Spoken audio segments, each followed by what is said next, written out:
அனைவருக்கும்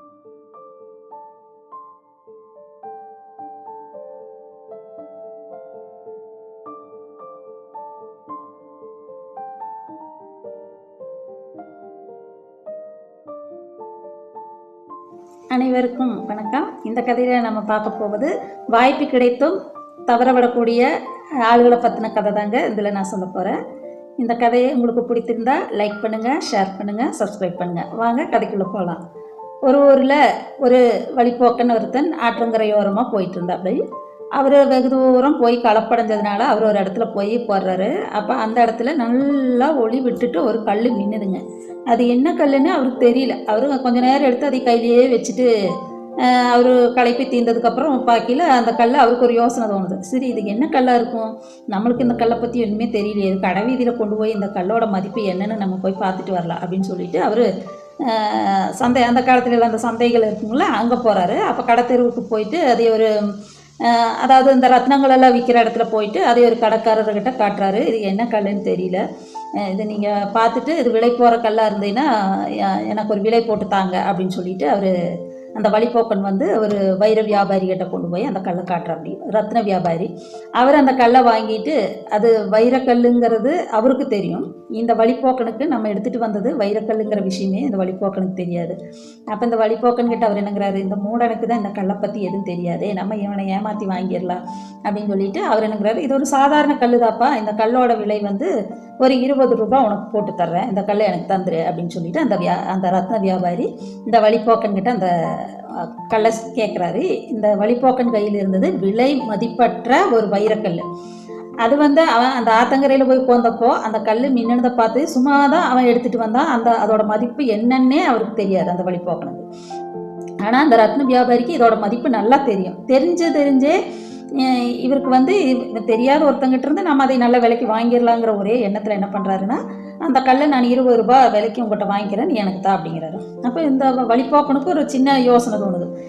எந்த வியாபாரமும் சொன்ன விலைக்கு யாரும் கொடுத்ததும் சொன்ன விலை சொல்லி யாரும் வாங்குறது இல்லைங்களா, அதனால அவனும் என்னங்கிறாரு, தன்னோட பொருளுக்கு ஒரு 5 ரூபாய் சேர்த்து விற்கலாமே, 5 ரூபாய் லாபம் கிடைச்சா நல்லது தானே அப்படின்னு அந்த வழிப்போக்கனும் என்ன பண்ணுறாப்படி, என்னோட பொருளுக்கு ஒரு 5 ரூபாய் சேர்த்துத்தாங்க, நீங்கள் 20 ரூபாய் சொல்கிறீங்க, 25 ரூபாயை இந்த கல்லை நீங்கள் வச்சுட்டு எனக்கு 25 ரூபாய் தேவைப்படுது, 25 ரூபாயை தாங்கன்னு அந்த வழிப்போக்கன் வந்து அந்த விலை மதிப்பற்ற வைரக்கல்லை அந்த ரத்ன வியாபாரிகிட்ட விலை பேசுகிறாரு. இதையே பக்கத்தில் இருந்து ஒரு கடைக்காரர் கவனிச்சுட்டே இருக்கார். அப்போ இந்த கடைக்காரரும் என்ன பண்ணுறாரு, இல்லை இது வந்து சும்மா சாதாரண கல், நீ 20 ரூபாய்க்கு தர்றதா இருந்தால் தாப்பா, இல்லைன்னா கல் எடுத்துகிட்டு போயிட்டே இரு, நான் ஏதோ உனக்கு ஒரு புண்ணியமாக போட்டுமேன்னு ஒரு 20 ரூபா போட்டு தந்தா நீ அதுக்கு மேலே விலை கேட்குறியா, அதெல்லாம் அந்த அளவுக்கு இந்த கல்லோட மதிப்பில்லை, நீ இதை எடுத்துகிட்டு போய்க்க அப்படின்றாரு அவர். இந்த வழிப்போக்கணும் கவலையோடு அப்படியே இருக்கி என்ன பண்ணலாம், 20 ரூபாய்க்கு கொடுத்துடலாமா வேண்டாமான்னு அப்படி யோசிச்சுட்டு அவர் அந்த கடையை விட்டு நடந்து போகிறாரு. அப்போ பக்கத்து கடைக்காரரு அவரும் இதே மாதிரி ரத்ன வியாபாரி, அவர் இவங்க 2 பேரும் பேசினதை ரொம்ப நேரமாக கேட்டுட்டு தான் இருந்திருக்கிறார். உடனே அவர் கூப்பிட்டு, ஐயா அந்த கல்லை வந்து நான் நீங்கள் கேட்ட விலையே தர்றேன், 25 ரூபாய்க்கு நீங்கள் அந்த கடைக்காரர்கிட்ட பேரம் பேசினதை நான் கேட்டுட்டு இருந்தேன், அதே விலைக்கு நான் வந்து உங்களுக்கு அந்த கல்லை தர்றேன், நீங்கள் அந்த கல்லை எனக்கு தாங்க அப்படின்னு சொல்லிட்டு அவர் கேட்குறாரு.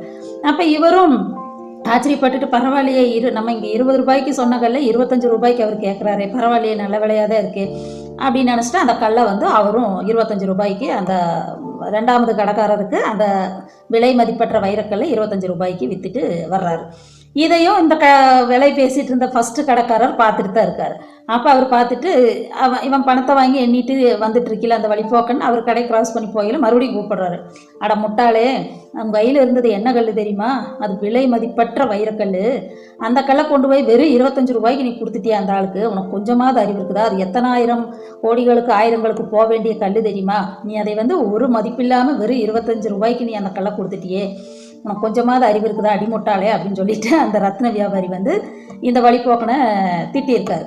அப்போ அந்த வழிப்போக்கன் சொன்னாராமா, நான் அடிமுட்டாள் இல்லை, நீங்கள் தான் அடிமுட்டாள், எனக்கு இந்த கல்லோட மதிப்பு தெரியாது, இது என்னன்னே எனக்கு தெரியாது, அது என்கிட்ட இருந்தும் எனக்கு பிரயோஜனம் கிடையாது, ஆனால் இந்த கல்லோட முழு மதிப்பு தெரிஞ்ச நீங்கள் இந்த கல்லை ஒரு 5 ரூபாய் ஜாஸ்தி கொடுத்து என்கிட்ட வாங்குறதுக்கு மனம் இல்லாமல் நீங்கள் இந்த கல்லை தவற விட்டுட்டீங்க, இந்த கல் உங்களுக்கு இருந்திருந்தால் நீங்கள் இதை பல கோடி ரூபாய்க்கு விற்றுருக்கலாம், என்கிட்ட ஒரு 5 ரூபாய் நீங்கள் சேர்த்து கொடுத்து இந்த கல்லை உங்களோட உடைமையாக்கியிருந்தா இன்றைக்கி இந்த கல் வந்து உங்களுக்கு பல கோடி ரூபாய் மதிப்புள்ள ஒரு பொருளாக போயிருந்துருக்கும், அதையே எங்கிட்டிருந்து நீங்கள் 5 ரூபாய் எனக்கு கொடுக்க மனம் இல்லாமல் நீங்கள் அந்த கல்லை எங்கிட்டிருந்து தவற விட்டது நான் முட்டாளா நீங்கள் முட்டாளா நீங்களே யோசிச்சுக்கோங்க அப்படின்னு சொல்லிட்டு அவர் திருப்பி அவருக்கு பதிலடி கொடுத்துட்டு போயிடுறாரு.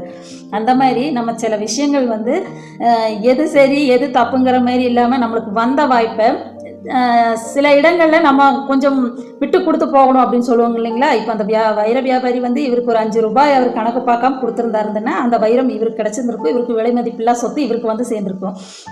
அதை அவர் விட்டுட்டு அந்த இடத்துல நான் விட்டே கொடுக்க மாட்டேன், நான் பிடிச்ச முயலுக்கு 3 கால் அப்படிங்கிற மாதிரி நான் சொன்ன விலை, நான் ஃபிக்ஸ் பண்ண விலைக்கு தான் நான் அதை வாங்குவேன் அப்படின்னு சொல்லிட்டு நின்னதுனால அவருக்கு கிடைக்க வேண்டிய விலை மதிப்பற்ற வைரம் அவருக்கு கிடைக்காம போயிடுச்சு. அது மாதிரி நம்மளும் சில இடங்களில் என்ன அப்படி தான் இருப்பேன், எனக்கு இதுதான் வேணும், நான் சொன்னது தான் சரி அப்படின்னு நம்ம எந்த இடத்துலையும் வளைஞ்சு நெளிஞ்சு கொடுக்காம வாழ்க்கையில் போனோம்னா நம்மளும் அந்த வைர வியாபாரி மாதிரி நம்மளுக்கு வந்த நல்ல வாய்ப்புகளை நம்ம இழக்க வேண்டி வரும். அதனால மக்களை யோசித்து செயல்படுங்க. இதே மாதிரி காணொலியில் அடுத்த காணொலியில் உங்களை பார்க்குறேன். இந்த கதை உங்களுக்கு பிடிச்சிருந்தா லைக் பண்ணுங்கள், ஷேர் பண்ணுங்கள், சப்ஸ்கிரைப் பண்ணுங்கள். எந்த மாதிரி கதைகள் வேணுங்கிறதை கமெண்ட் பாக்ஸில் சொல்லுங்கள். உங்களோட பொன்னான கருத்துக்களை வரவேற்கிறேன். மீண்டும் அடுத்த காணொலியில் உங்களை காணும் வரை வணக்கம் கூறி விடைபெறுகிறேன். நன்றி, வணக்கம்.